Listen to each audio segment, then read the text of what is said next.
Ah, les nouvelles ne sont pas bonnes aujourd'hui pour ceux qui veulent venir au Japon, hein. Pas du tout. Le premier ministre japonais a démissionné. Eh oui, il a démissionné. Il n'a pas été démis de ses fonctions, il n'a pas été licencié, il a tout simplement démissionné. Il a dit que le pays là, moi j'en ai marre, je n'en peux plus. Prenez votre pays. Non, je rigole. Mais ça ne fait pas rigoler, hein, parce que quand tu analyses dans le fond, sur le long terme, tu vois que ce n'est pas bon pour le pays. Un premier ministre qui démissionne, ça veut dire beaucoup de choses. Bon, quelles sont les raisons qui ont poussé à sa démission? Les raisons sont diverses, hein. La première des raisons, elle est due au fait qu'il a perdu des postes aux récentes élections à l'Assemblée. Il y a aussi la montée de l'extrême droite ici, vous savez. Et aussi, je ne vais pas vous l'apprendre, vous savez que le Japon traverse une crise économique et démographique. Donc, ce cocktail de mots-là est venu d'un coup et je pense qu'il n'a pas digéré. Donc voilà, il a décidé de prendre sa démission et de laisser son successeur faire les choses.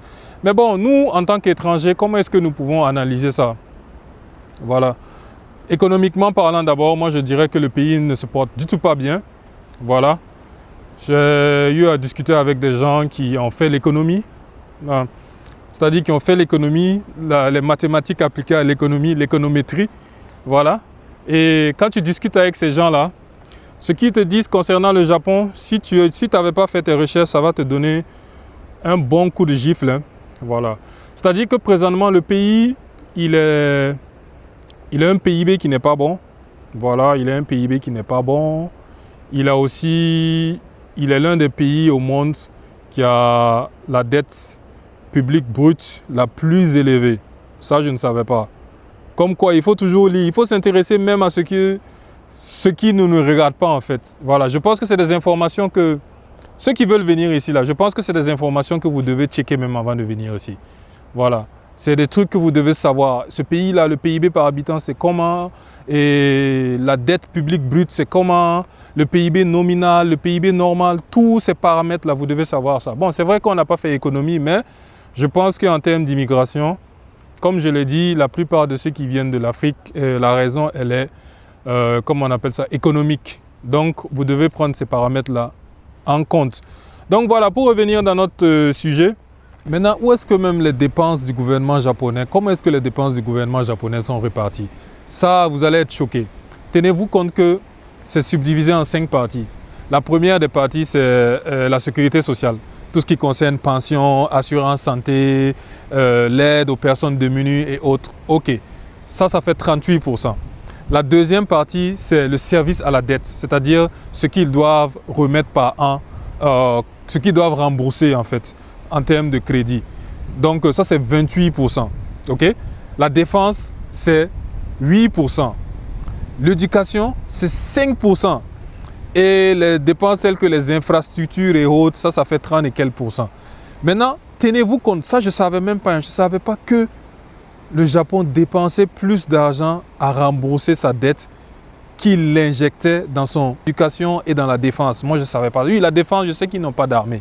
Ils ont une armée pacifique en fait. Voilà. Mais je ne savais pas que l'éducation, ils injectaient si peu dans l'éducation. 5%. C'est-à-dire que si tu prends le budget alloué à la défense et le budget alloué à l'éducation, ces deux-là, à elles seules, elles ne couvrent même pas ce qu'ils doivent remettre par an pour la dette. Donc vous voyez, c'est trop en fait. Maintenant, le problème du Japon, là, tout ce que nous avons dit là, on n'a même pas besoin d'être un expert. Oui, ça c'est l'économie, le PIB, voilà, la dette brute, le service à la dette, tout ça, ça c'est des thèmes qui sont purement économiques. Mais tu n'as même pas besoin d'être un expert en économie. Tous ces problèmes-là, la racine, la source là, c'est la démographie. Il ne faut pas d'enfants. C'est la chute de la démographie là, c'est tout. Parce que tu vas voir que on doit prendre soin de beaucoup de gens qui sont âgés et qui ne peuvent pas produire.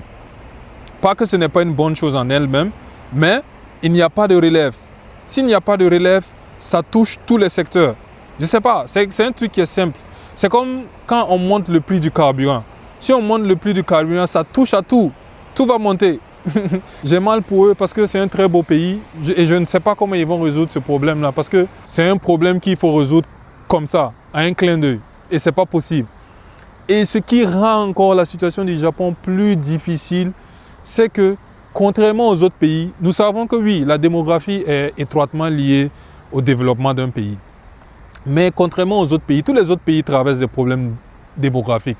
Tous les pays en développement, tous les pays riches que nous connaissons là, ils traversent des problèmes démographiques. Mais le problème du Japon, c'est qu'il n'y a pas d'immigration. Dans les autres pays tels que les États-Unis et autres, il y a la main-d'œuvre. Il y a les immigrants qui sont là pour combler ça.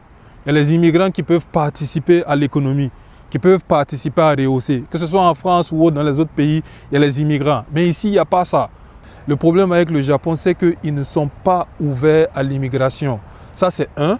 Et deuxièmement, les immigrants même ne sont même pas intéressés à venir au Japon. Donc, ces deux problèmes-là font que c'est difficile pour eux de s'en sortir. Dans les autres pays là, oui, ils ont tous ces maux-là, ils ont tous ces problèmes-là.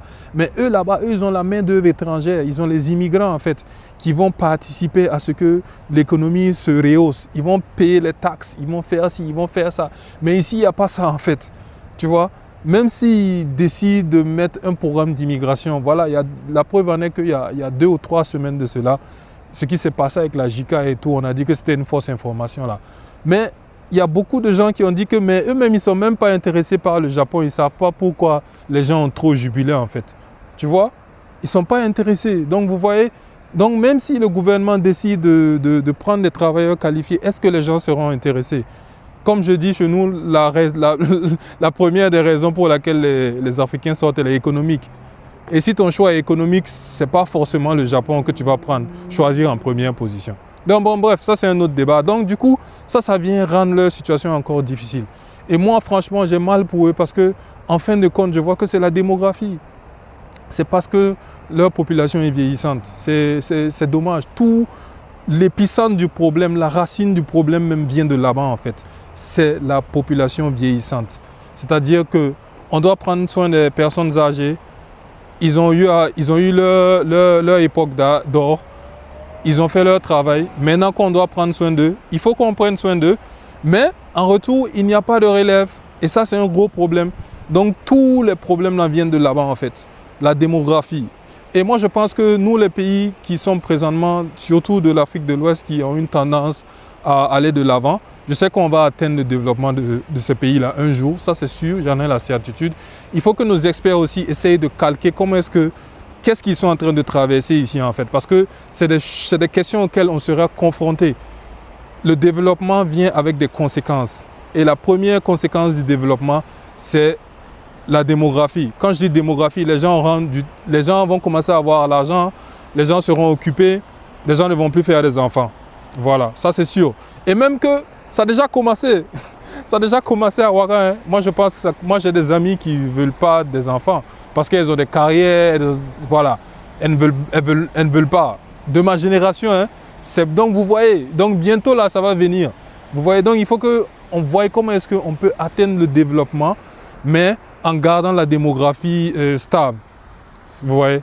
Donc, voilà, c'était mon point de vue. Je ne sais pas ce que vous en pensez. S'il y a des experts en économie qui nous suivent, ils peuvent apporter plus de précision ou voilà. Mais l'avenir ne sent pas bon ici en tout cas. Si un premier ministre qui a démissionné, ça ne sent pas bon. S'ils avaient des matières premières, peut-être, voilà. Mais ils n'ont pas de matières premières. S'ils avaient des immigrants qui étaient là, mais des immigrants qui étaient là, et même si les immigrants viennent, le problème ne va pas se résoudre d'un coup. Ça va prendre du temps. Voilà. Donc, je ne sais pas. Qu'est-ce que vous en pensez? On est ensemble.